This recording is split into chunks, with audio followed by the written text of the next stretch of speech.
चेतसे च।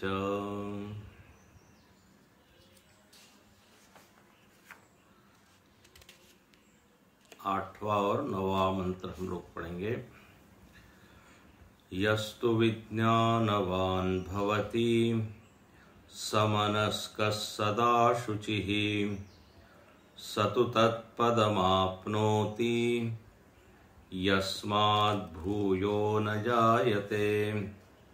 विज्ञानस्सारथिर्यस्तु मनः प्रग्रहवान् नरः सोऽध्वनः पारमाप्नोति तद्विष्णो परमं पदम्। हम लोगों ने विस्तार से रथ रूपक का वर्णन देखा। 7 मंत्रों में श्रुति माता ने इसका निरूपण किया। पहले रथ के घटक बताएं, उसके बाद सारथी का वर्णन हुआ, उसके बाद फल का वर्णन हुआ कि रथी यदि अच्छे सारथी वाला है तो वो परम पद को प्राप्त करता है, और सारथी यदि अविवेकी है तो संसारम अधिगच्छति। 9वें मंत्र में श्रुति ने ऐसे ही रथी का वर्णन किया। नरह, नरह मतलब जो जीव है, जो मनुष्य है, जो यात्रा कर रहा है, यदि उसका भाग्य अच्छा है या उसके अच्छे कर्म हैं पिछले, या उसने इसी जन्म में बुद्धि को प्रशिक्षित किया है। अच्छी बुद्धि मिलना भी एक बहुत बड़ी चीज है। तो विज्ञान से संपन्न सारथी है, और चूंकि सारथी ऐसा कुशल है तो मन प्रग्रहवान, मन भी जो है ऊंची दर्जे का है, ऊंचे स्तर का है। अस्थिर, चंचल, अनियंत्रित, विरोधी ऐसा मन नहीं है, बल्कि स्थिर है। यदि कोई संकल्प लेता है तो उस पर वो टिके रहता है। तो ऐसा मन है, और पवित्र मन है। सदा शुचि ही पीछे आया था। जो नियंत्रित मन है वही पवित्र मन है, और सदा हमेशा जो है वो पवित्र है, हमेशा कंट्रोल में है। ऐसा नहीं कि किसी विशेष दिन तो पवित्र है, बाकी दिन अपवित्र है। किसी विशेष प्रसंग में नियंत्रित है और कभी बिल्कुल नियंत्रण के बाहर हो जाता है, ऐसा नहीं। सदा शब्द आया था, सदा शुचि ही। तो ऐसा जिसने मन को शुद्ध कर लिया और इंद्रियों को सुशिक्षित कर दिया, जैसे घोड़ों को ट्रेनिंग अच्छे से यदि दी जाए तो फिर प्राण देने के लिए भी तैयार हो जाते हैं उस मालिक के लिए। जो आज्ञा उनको देती है वैसे वो चल पड़ता है। लक्ष्मीबाई के घोड़े ने छलांग लगा दी झांसी के किले के ऊपर से। महाराणा प्रताप का भी जो चेतक है उसका भी आप वर्णन पढ़िए। तो जो घोड़ा प्रशिक्षित है, जिसको प्रेम से संभाला है, वो सहयोग करता है। ऐसे ये इंद्रियां हैं। तो ये एक बिल्कुल योग्य आदर्श रथ है। ऐसा रथ रथी को ले जाता है तद विष्णोः परमं पदम। परम पद की प्राप्ति ऐसे साधक को हो जाती है। व्यक्तित्व के ये तीनों घटक जैसे होने चाहिए वैसे है। बुद्धि विवेकशील होनी चाहिए, मन जो है पवित्र और नियंत्रित होना चाहिए, इंद्रियां अनुशासन में रहने चाहिए। बस फिर क्या चाहिए? फिर तो यात्रा एकदम सुखद है और बड़ा वेग से, तेजी से वो अपने लक्ष्य की ओर बढ़ता है और अंततः प्राप्त कर ही लेता है। यहां लिखते हैं आपनोति। अच्छा, उस पद का यहां नाम दिया है विष्णोः परमं पदम। पद शब्द का अर्थ हम कई बार आपको बता चुके हैं। पद शब्द के दो अर्थ होते हैं, कई बार ये विषय आ चुका है। पद्यते यस्मिन, जहां पर व्यक्ति चल के पहुंचता है उसको कहते हैं पद। पद्यते यस्मिन। और मतलब जहां पहुंचना है, जो लक्ष्य है, गंतव्य है, उसको कहते हैं पद। और जिसके द्वारा चला जाता है उसको भी बोलते हैं पद। पद्यते येन, जिसके द्वारा चला जाए, इसलिए पैर को पद बोलते हैं। क्योंकि पैर से हम चलते हैं। तो यहां पर पद लक्ष्य के अर्थ में है, चलने के अर्थ में नहीं है। तो जहां वो रथी पहुंचता है, बोले वो विष्णु पद है। और यह भाष्यकार उसका अर्थ करते हैं जिसको वासुदेव कहा गया, वासुदेवाख्य। वासुदेव शब्द गीता में आता है और वहां उसका अर्थ है जो सब में अवस्थित है, सब में स्थित है, वो है वासुदेव। वस धातु से वासुदेव बनता है। तो सब में जो रहता है, इसलिए कहते हैं वासुदेव सर्वमिति। जो ये समझ लेता है कि सर्व वासुदेव ही है, उसने पद को प्राप्त कर लिया। और विष्णु शब्द का अर्थ भी होता है जो व्यापक तत्व है, उसको कहते हैं विष्णु। व्यापनशीलस्य। तो उपनिषद और भगवत गीता में और वेदांत ग्रंथों में विष्णु को व्यापक चेतन के रूप में ही स्वीकार किया गया है। पूरे जगत का हमको भान हो रहा है। अद्वैत मकरंद ग्रंथ में एक बहुत बढ़िया एक श्लोक आया, उसमें वो कहते हैं कि पूरे जगत का हमको अनुभव हो रहा है। और पूरे जगत का अनुभव हो रहा है तो अनुभव तभी होगा जब भान होगा, ज्ञान होगा, तभी तो अनुभव होगा। जिसका ज्ञान ही नहीं, भान ही नहीं, वो है, ये हम कैसे कह सकते हैं? तो सारी चीजों का, इसलिए एक श्लोक आता है, नहीं भानाद ऋते सत्यम। बिना अनुभव हुए हम ये नहीं कह सकते कि पेड़ है, बिल्डिंग है, व्यक्ति है। ध्यान से सुनना।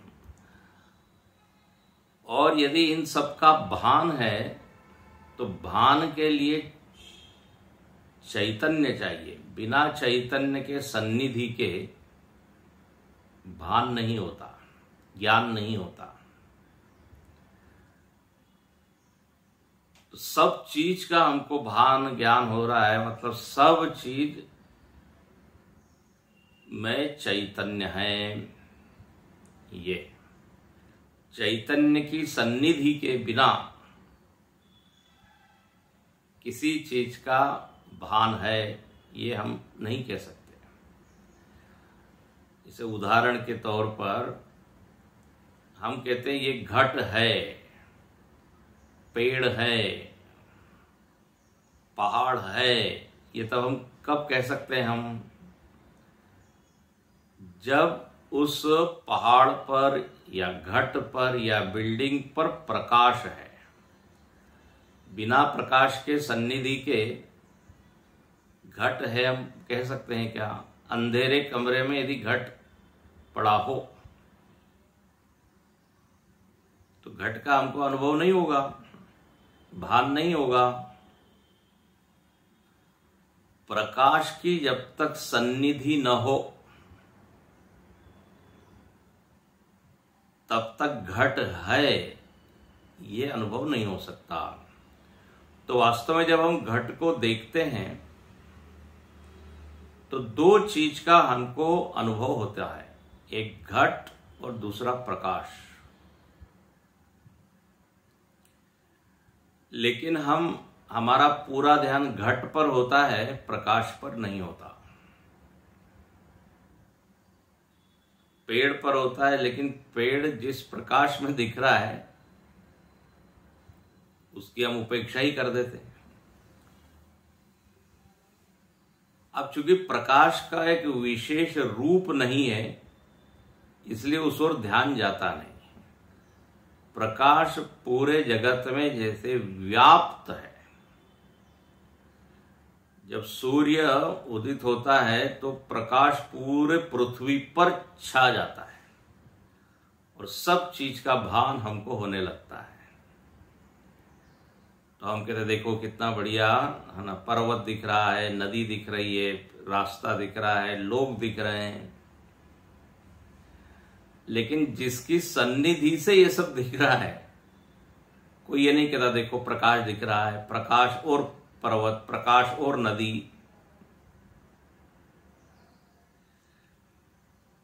तो सत्य तो यही है, प्रकाश के बिना इनका भान ही नहीं होगा। तो ये प्रकाश स्थानीय चैतन्य है।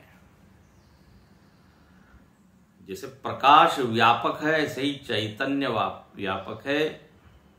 अद्वैत मकरंद में ये बहुत अच्छा वर्णन आया।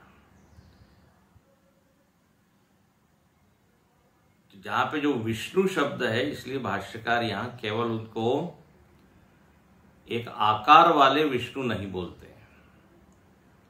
अभी आगे और हम देखेंगे विष्णु शब्द का अर्थ उपनिषद में चैतन्य है, व्यापक है, अनंत है। केवल शांताकारम भुजगशयनम पद्मनाभम सुरेशम इतना ही नहीं है।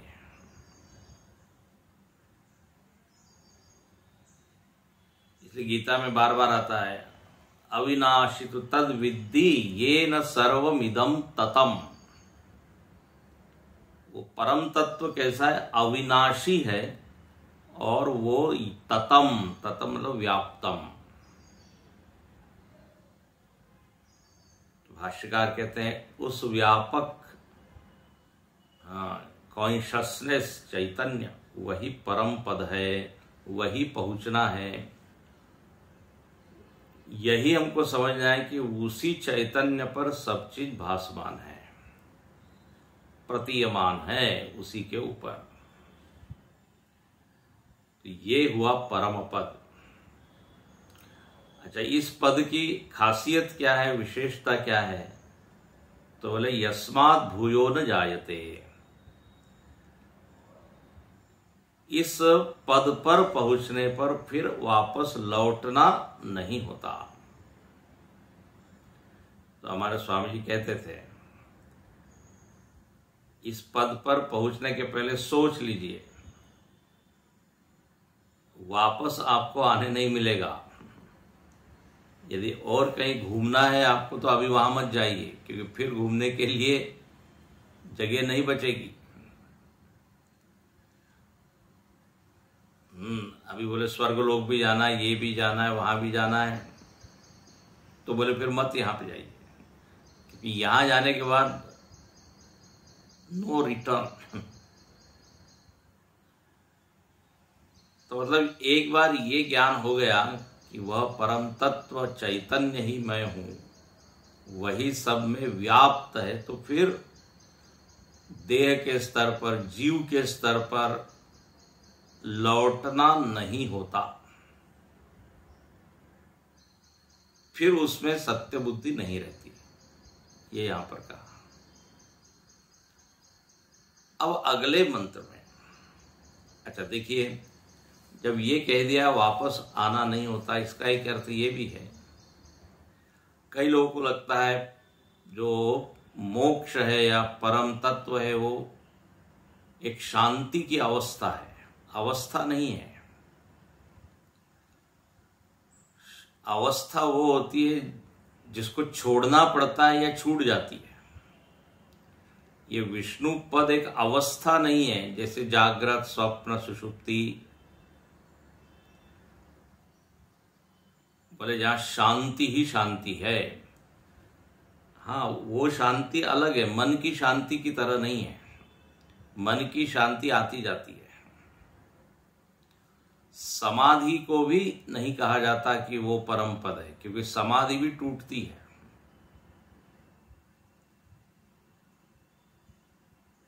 मोक्ष या विष्णु पद तो वास्तव में आत्मा का ही नाम है, क्योंकि शांति भी हम प्राप्त कर लेते हैं जब सत्व गुण होता है, साधना अच्छी होती है, तो चित्त की एक ऐसी दशा जिसमें कोई उपद्रव नहीं, कोई विक्षेप नहीं, एक आनंददायी जो स्थिति होती है उसको कह देते हैं शांति। और वो निर्मित होती है, प्रयत्न से सिद्ध होती है, लेकिन वहां से प्रच्युति हो जाती है। जहां रजोगुण तमोगुण बढ़ा कि वो चित्त की शांति गई।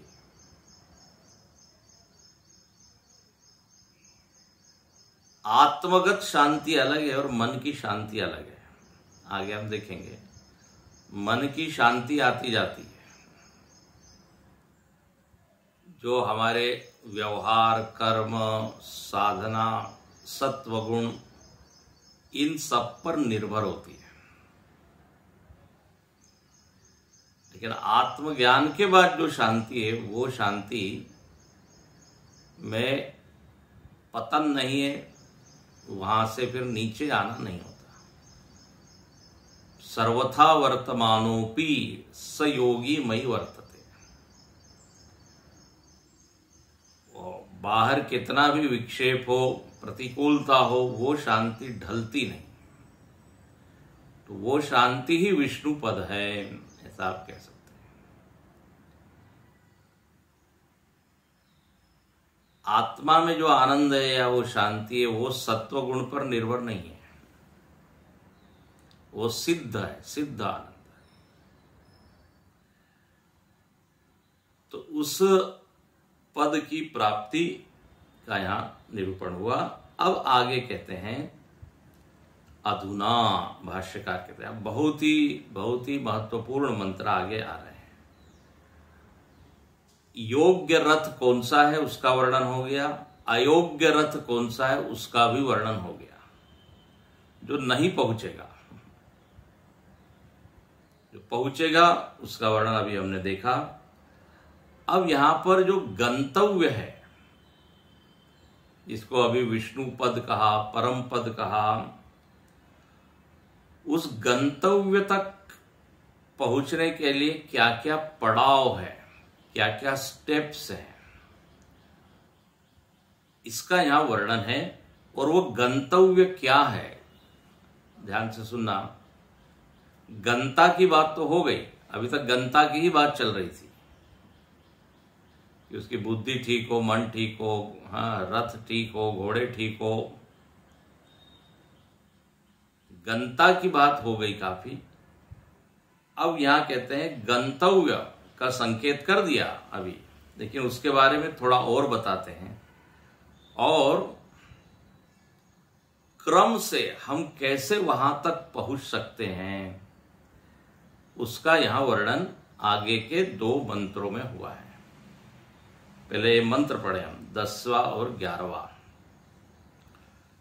इंद्रियेभ्यः परार्यर्था अर्थेभ्यश्च परं मनः मनसस्तु परा बुद्धिः बुद्धेरात्मा महान् परः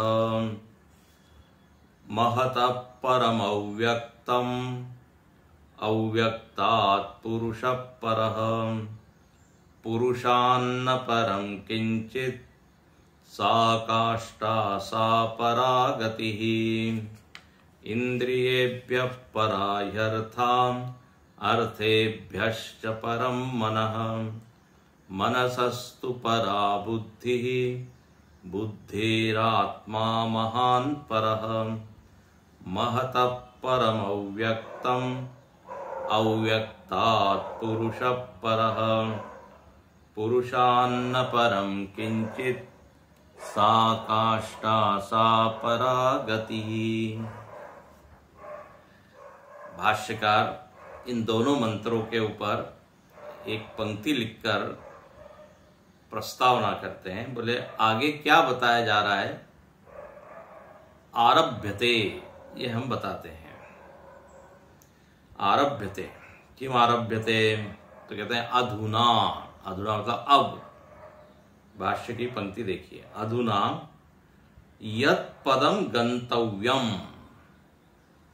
जिस पद को प्राप्त करना है, यत् पदम गंतव्यम तस्य इंद्रियाणि स्थूलानि आरभ्य, उसका जो प्रारंभिक बिंदु है जहां से यात्रा शुरू करनी है, मतलब उसका यहां पर वर्णन होता है। और जो प्रारंभिक बिंदु है वो है इंद्रियां। और ये इंद्रिया कैसी है, तो बोले स्थूल, इंद्रियाणि स्थूलानि, विशेषण है इंद्रियों का स्थूल। तो स्थूल इंद्रियों से प्रारंभ करके आरभ्य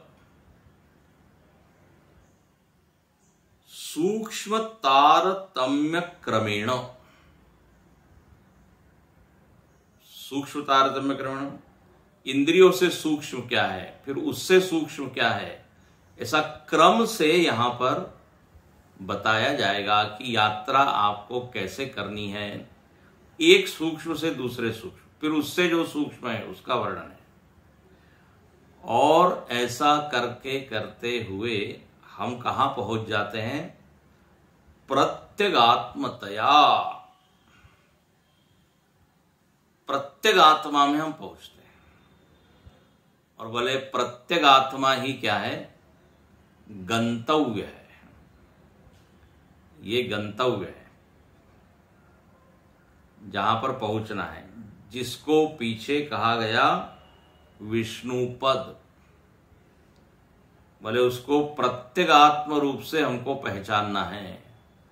प्रत्यक मतलब होता है अंतरंग, सर्वांतरंग, सबसे भीतर। और आत्म मतलब तो अपना आपा, अहम। तो जो चैतन्य है, जो व्यापक है, वही आत्म रूप से यहां भीतर विद्यमान है। देखो बहुत ही सुंदर, ये यात्रा अपने भीतर की यात्रा है। गुरु जी कहते थे इसको डिस्कवरी चैनल। अपने भीतर एक एक चीज हम डिस्कवर करते जाते हैं।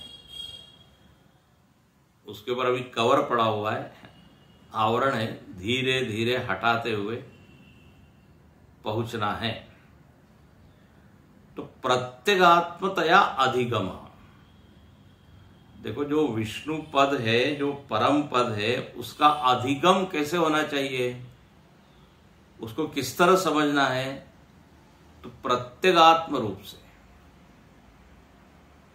विष्णु पद मतलब ऐसा कोई बाहर कोई एक पद नहीं है, हाँ, जहां पर कि हमको पहुंचना है।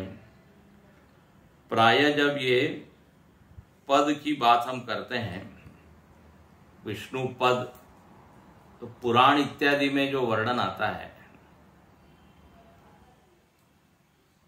उसको पढ़कर लगता है कि हम किसी लोक में जाएंगे, वैकुंठ आदि लोक है ना, उसकी प्राप्ति करना ही क्या है, विष्णु पद की प्राप्ति है। उपनिषद में विष्णु पद यानी प्रत्यगात्मतया अधिगम, प्रत्यगात्म रूप से समझना है उसको। नहीं तो पुराणों में तो वर्णन आता है कि विष्णु पद मतलब वैकुंठ है, जहां पर क्या है, दिव्य वातावरण है, सब वहां दिव्य उपवन है, दिव्य महल है, वहां परिकर है विष्णु जी का,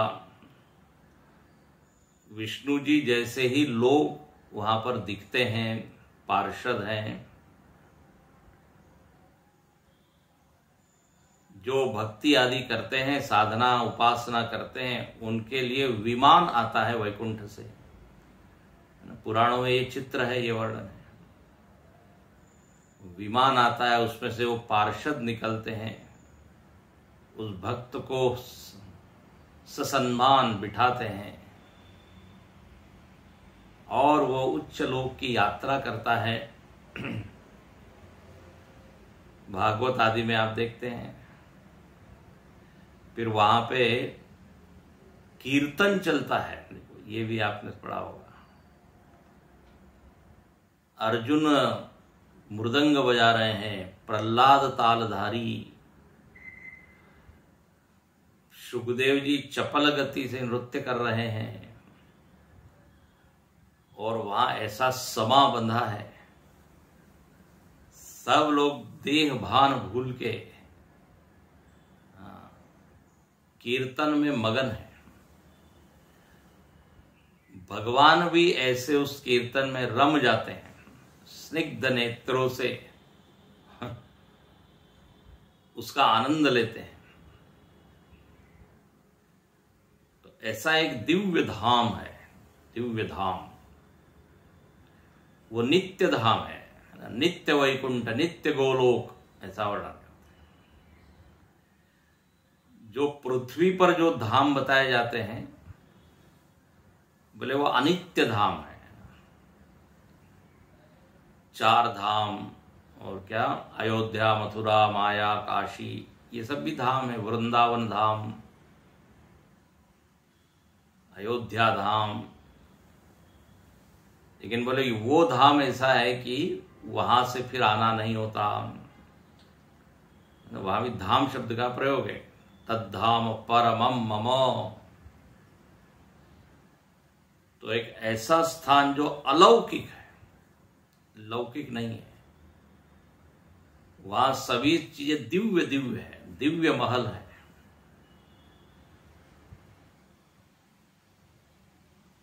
तो वैष्णवाचार्य ना, भक्ति संप्रदाय में जो विष्णु पद की बात होती है, तो यही सारा वर्णन है। भागवत आदि में भी आप देखते हैं, पुराणों में तो है ही, और कहते हैं यही अभिष्ट है, इसी की प्राप्ति करना ही जीवन का लक्ष्य है। लेकिन देखिए, उपनिषदों में जो धाम बताया, उपनिषद में जिस पद की चर्चा है, बोले उसका जरा चित्र अलग है, वो यहां पर जो बताया है। अब श्रुति स्वयं अपने मुख से बता रही है, हाँ, स्वयं अपने मुख से विष्णु पद का वर्णन कर रही है। प्रबल प्रमाण क्या है? तो बोले प्रबल प्रमाण तो उपनिषद ही है ना? इसलिए उसको भी हम समझे। तो यहां पर अब आरंभ करते हैं कि वो जो गंतव्य है, वो गंतव्य कोई कल्पना मात्र नहीं है, कोई मनोरंजन नहीं है, क्योंकि ये सब सुनने में बहुत अच्छा लगता है। एक ऐसा लोक है जहां हम विमान में बैठ के जाएंगे। धुंधुकारी गया ना, तो यहां पर तो अलग ढंग से वर्णन है। यहां कहते हैं कि इसका अधिगम आपको प्रत्यगात्म रूप से करना है, कोई बाहर की यात्रा नहीं है। अच्छा, अब ये शुरुआत क्या है? इसका प्रारंभिक बिंदु है इंद्रियां और अंतिम बिंदु है पुरुष। देखो ये मंत्र का अर्थ देखे तो बोले इंद्रिय है, इंद्रिय से परे है अर्थ। अर्थ का यहां पर अर्थ है विषय। ये पंच विषय जो है ना, उनको अर्थ कहा है। तो इंद्रिय से परे अर्थ है, पंच महाभूत। फिर अर्थेभ्यश्च परम मनः। अर्थ से परे क्या है? तो बोले मन। अच्छा, मन से परे क्या है? तो कहा बुद्धि। बुद्धि से परे क्या है? बुद्धेरात्मा महान परः। बोले बुद्धि से परे है आत्मा, और वो आत्मा कैसा है? महान। महान आत्मा बुद्धि से परे है। अच्छा, इसके परे क्या है? महान आत्मा के परे तो बोले महत परम अव्यक्तम। इस महान आत्मा से परे, जिसको महत यहां बोला, महद आत्मा से परे है अव्यक्त। और अव्यक्त से परे क्या है? तो बोले अव्यक्तात् पुरुष परः। यहां पे यात्रा पूरी हुई। अव्यक्त से परे है पुरुष। बोले पुरुष के आगे कुछ? तो बोले पुरुषान्न परम किंचित। पुरुष के परे कुछ नहीं। और उसको और पक्का करते हैं, पुरुषान्न परम किंचित सा काष्ठा सा परागति। बोले वो पराकाष्ठा है, पर्यवसान जहां होता है, जहां यात्रा पूर्ण होती है। जीव की वो परम गति है। इसके आगे कुछ नहीं, पुरुष के आगे कुछ नहीं। तो ये जो है ना, ये यात्रा के पड़ाव है। देखो है ना, बहुत सुंदर है ये। इंद्रिय से परे विषय पंचभूत, उससे परे मन, मन से परे बुद्धि, बुद्धि से परे महत्तत्व, महान आत्मा जो बोला है ना, अभी हम देखेंगे। महान आत्मा, उसी को महत बोला। उससे परे है अव्यक्त, और अव्यक्त से परे है पुरुष। पुरुष से परे कुछ नहीं। अब देखो ये दो मंत्र पढ़ के जिन लोगों ने गीता पढ़ी होगी ना, तो गीता का भी एक श्लोक है, वो शायद याद आया हो। गीता के 3 अध्याय में श्लोक आता है, जहां पर भगवान बोलते हैं इंद्रियाणि पराण्याहु इंद्रियेभ्य परम मनः मनसस्तु परा बुद्धि यो बुद्धे परतस्तु सह। आप देख लीजिएगा, 3 अध्याय में है। तो वहां पर भगवान ने 4 ही चीज बताई। इंद्रियेभ्य, इंद्रियाणि पराण्याहु, इंद्रिया है, इंद्रिय के आगे मन है, मन के आगे बुद्धि है, और बुद्धि के आगे आत्मा। 4 में तो पहुंचा दिया, लेकिन यहां आप देखते हैं यहां पे ज्यादा चीजों के नाम है, ज्यादा वस्तुओं के नाम है, ज्यादा स्टेशंस के नाम है। तो लगता है भगवान भूल गए कि क्या? भगवान ने छोड़ दिए बीच के स्टेशन? बोले ऐसा नहीं, भगवान को भी वो ज्ञान है, लेकिन भगवान जो है वो राजधानी एक्सप्रेस चलाते हैं, सीधे बीच के स्टेशन पर रुकते नहीं है।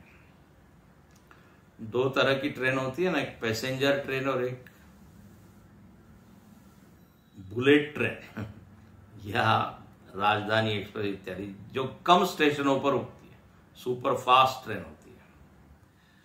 तो ऐसा नहीं कि वो स्टेशन से गुजरती नहीं है, गुजरती जरूर है लेकिन रुकते नहीं है। तो ऐसा नहीं कि भगवान को बीच के स्टेशन मालूम नहीं है, लेकिन उन्होंने उसका उल्लेख नहीं किया। छोड़ा नहीं है, उल्लेख नहीं किया। इंद्रिय से परे मन, मन से परे बुद्धि, बुद्धि से परे आत्मा। लेकिन यहां पर धीरे धीरे बीच वाले जो स्टेशन है उसका भी उल्लेख है, और यह साधक के लिए बहुत आवश्यक है। देखो, भगवान कृष्ण तो चुरा लेते हैं, ये जो थॉट है ये तो चुराया है उपनिषद से ही। ये यात्रा जो बताई गीता में, क्योंकि भगवान तो वही गोपाल है ना, चुराने वाले हैं, ग्वाले हैं। दोग्धा है ना, दूह लेते हैं। सर्वोपनिषदो गाओ दोग्धा गोपाल नंदना। कठोपनिषद के अनेक मंत्र आपको भगवत गीता में मिल जाएंगे। 1-2 शब्द इधर उधर होगा। तो कोई ये जिसने गीता पढ़ी है और फिर ये मंत्र पढ़ेगा तो बोलेगा ये तो कुछ थोड़ा अलग लग रहा है। तो हाँ, अलग केवल इतना ही है कि इसमें थोड़ा ज्यादा प्रकाश डाला है। भगवान ने एकदम पहुंचाया है। अब यहां पर देखो, लिखते हैं कि जो परम गति है, जो अंतिम बिंदु क्या है, जिसको पीछे विष्णु पद बोला, प्रत्यगात्मा कहा, उसको यहां पर कहते हैं पुरुष, और उसको परम गति कहा। बोले यहां तक यदि आप पहुंच गए तो इसके आगे अब और कुछ नहीं है। पुरुष से परे और क्या है? महर्षि अरविंद, बहुत बड़ा नाम है, बहुत बड़े संत हुए, वो इससे भी आगे की बात किया करते थे कुछ, है ना। उनके साहित्य में वो दिखता है। गुरुदेव ने किसी से पूछा कि महर्षि अरविंद तो वो आत्मा के भी आगे कुछ एक बात करते हैं, सुप्रा कॉन्शियसनेस वगैरह कुछ बोलते हैं, उस बारे में आपका क्या मत है? गुरुदेव ने कहा, जितना उपनिषद ने बताया है पहले आप वहां तक पहुंचिए। बहुत सुंदर उत्तर दिया। जितना उपनिषद ने बताया वहां तक आप पहुंचिए, उसके बाद यदि आप रहे तो फिर आगे की यात्रा आप कीजिए। ब्यूटीफुल।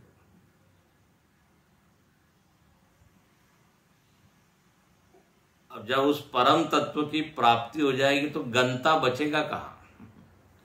उस गंतव्य से एक रूप हो जाएगा, गंता बाधित हो जाएगा ना, जीव बचेगा ही कहां यात्रा करने के लिए आगे।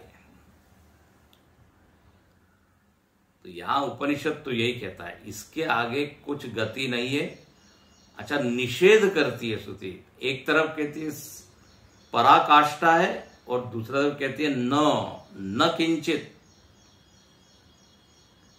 मतलब निषेध करती है पक्का कि डोंट इमेजिन कि उसके बाद भी कुछ। परम गति मतलब देखिए, गतियां अलग होती, अनेक होती है। गतियां मतलब गमन करना। मनुष्य लोक से हम स्वर्ग लोक में कहें, ये गति है। कोई व्यक्ति विकारी है, विकारी से संस्कारी बना, ये गति है।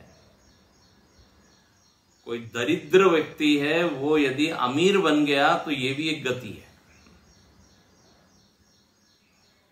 कोई यदि मनुष्य देह को प्राप्त हुए और उसको देव योनि की प्राप्ति हुई, दैट इज ऑल्सो गति। कोई अशिक्षित है, उससे शिक्षित हुआ, वो गति। कोई तमोगुणी है, उससे सत्वगुणी बन गया, ये गति है। गतियां तो बहुत है। इस मनुष्य लोक से वैकुंठ लोक चले गए, ये गति है। मत समझना वो भ्रम है, ये सब गतियां बताइए। हम लोग क्या है,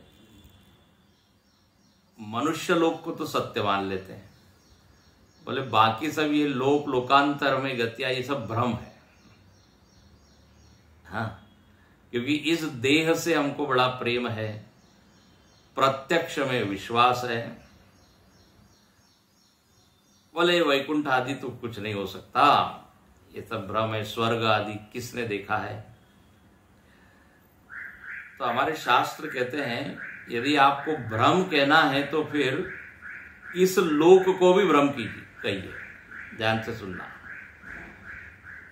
मर्त्य लोक भी उतना ही फिर मिथ्या है जितना अन्य लोक। ये नहीं कि मर्त्य लोक तो सत्य है और बाकी की जो गतियां हैं वो सब कल्पना है, ऐसा नहीं होगा। हमको इस देह से प्रेम है, इस देह में आसक्ति है, तो इस देह को सत्य मान रहे हैं और देह के आसपास एक वातावरण है, लोक है, उसको भी सत्य मान रहे हैं। यदि व्यक्ति ने उपासना की तो उसको एक ऐसा देह, दिव्य देह मिलेगा और उसके वातावरण, उसके आसपास एक दिव्य वातावरण होगा, क्यों नहीं होगा। कीर्तन का आनंद वो भी लेगा, वहां भी पार्षद इत्यादि रहेंगे। यदि मानना है तो फिर सबको मानो, ऐसा शास्त्र कहते हैं, नहीं तो फिर सब भ्रम है।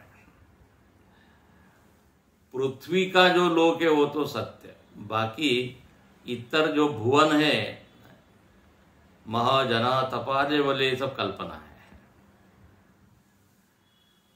ऐसा नहीं होता। तो ये गतियां होती है, बताया हम ये रहे कि अलग अलग गतियां होती है। तो परम गति कौन सी है? अच्छा, परम गति का अर्थ क्या है? कि जहां से वापस लौटना नहीं होता, जो शाश्वत है। इसलिए कबीरदास जी इसी को कहते हैं अमर वह देशवा। कई बार आपको हमने उद्धृत किया है, अमर वह देशवा। उस देश में चलो जो अमर है, जहां पानी न पवन न धरती आकाशवा, वहां पंच महाभूत नहीं है, जहां काल का क्लेश नहीं है, काल आके खा जाएगा वो डर नहीं है। आदि न अंत न काल कलेशवा, ब्रह्मा विष्णु महेश न शेषवा। जहां ब्रह्मा विष्णु महेश नहीं, जहां पर मुगल पठान न सैयद न सिखवा, जहां ये जाति का भेद नहीं, धर्म का भेद नहीं, चलो उस देश में।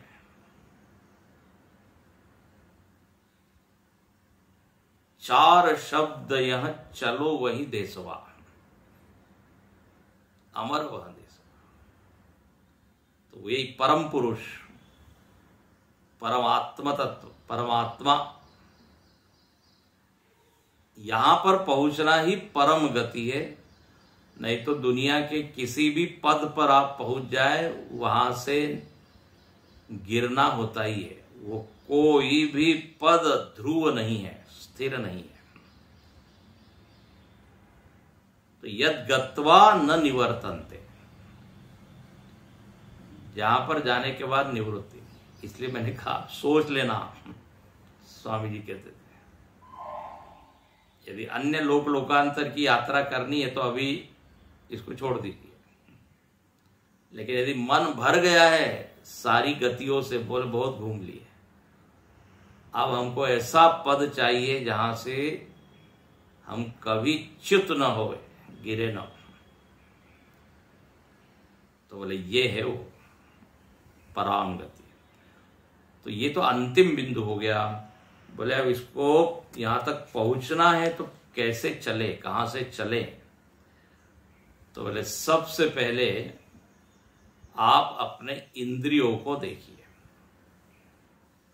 ये पहला स्टेशन, यहां से यात्रा शुरू हो रही है। इसलिए लिखते हैं इंद्रियेभ्य परा अर्था।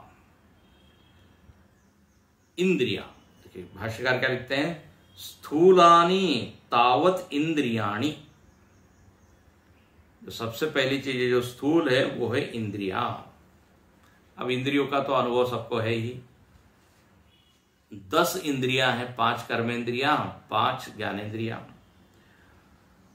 बोले ये इंद्रियां प्रारंभिक बिंदु है। इससे परे क्या है? तो पराह अर्था, इससे परे है अर्थ। यहां अर्थ का अर्थ क्या है? बोले इंद्रियों से परे अर्थ है। इसका क्या मतलब?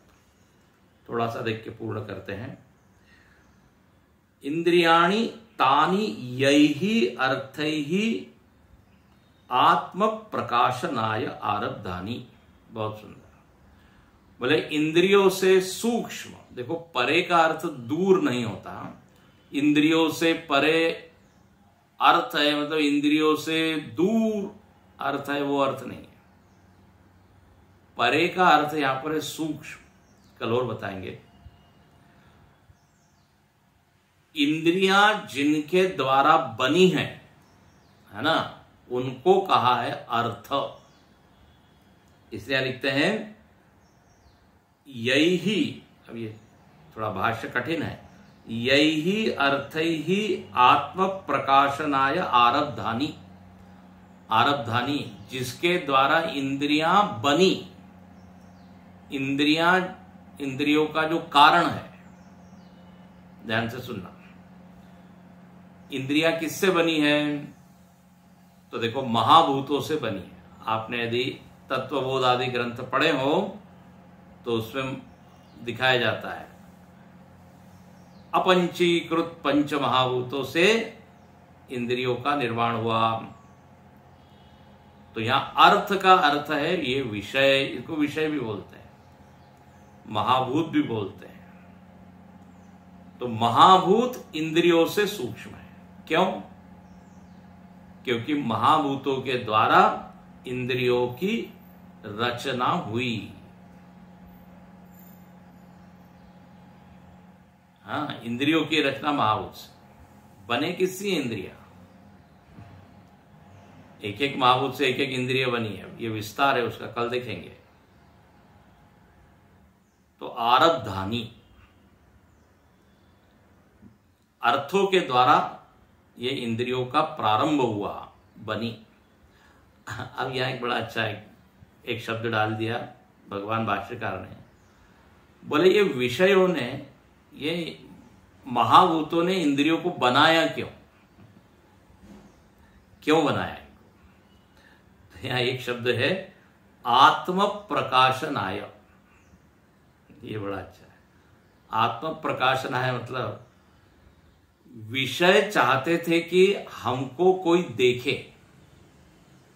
विषय अपना प्रकाशन करना चाहते थे। हम लोग देखो अपना प्रकाशन करते ना, दिखाते हैं कि हम ऐसे हैं। जब तक हमको कोई देखता नहीं, मन समाधान संतुष्ट नहीं होता। बोले इतना कीमती हमने गहना पहना है, अंगूठी पहनी है, डायमंड पहना है, हीरा पहना है, सोना चांदी, देखा नहीं किसी ने। तो अपना एक शो ऑफ की तरह दिखाने में एक आनंद मिलता है। तो ये विषय इनको लगता है कि अरे हमको तो किसी ने देखा नहीं, तो बोले चलो, है ना, इनको इंफीरियरिटी कॉम्प्लेक्स हो गया कि हमारी ओर कोई देख नहीं रहा है। तो इन्होंने इंद्रियां बना दी। अब इंद्रिया बन गई तो इंद्रियों से सारे विषय दिखने लगे। आहा, कितना बढ़िया रूप है, कितना अच्छा दृश्य है, कितनी सुंदर सुगंध है, कितने अच्छे शब्द है। हो गया ना, सारे विषय बड़े संतुष्ट हो गए कि यस, हमको ये लोग जान रहे हैं, हमारी महिमा का ये लोग अनुभव कर रहे हैं। कल्पना कीजिए यदि इंद्रिया न हो तो ये पंचभूत से बने हुए विषयों का हमको कोई ज्ञान ही नहीं होता। ये बहुत सुंदर, इंद्रियों से परे ये विषय है। आत्म प्रकाशनाय आरब्धानि, विषयों ने अपना प्रकाशन करने के लिए इन इंद्रियों को बनाया। कहने का अर्थ यह है कि इंद्रियों का उपादान कारण, चलिए ये एक शब्द डाल दिया, इंद्रिय का मटेरियल कास्ट किससे बनी है इंद्रिया, तो बोले ये पंचभावुत, इसलिए पंचभावुत सूक्ष्म है। जो रचना करने वाला है वो सूक्ष्म होता है, जो रचा है वो बाद में होता है, स्थूल होता है। इसलिए स्थूलानी इंद्रियाणी, तो ये एक टुकड़े का अर्थ आज हमने देख लिया। इंद्रियेभ्य परा अर्थाः। ठीक है, आगे कल देखेंगे। ओम